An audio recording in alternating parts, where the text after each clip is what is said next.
দেশের দ্রুততম startup unicorn প্রতিষ্ঠান হিসেবে নিজেদের প্রতিষ্ঠিত করেছে মোবাইল আর্থিক সেবা নগদ।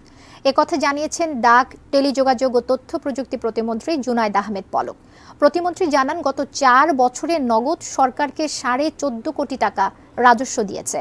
সোমবার সন্ধ্যায় Bangladesh association of software and information services basis এর নবনির্বাচিত পরিচালক বোর্ডের অভিষেক অনুষ্ঠানে একথা বলেন তিনি।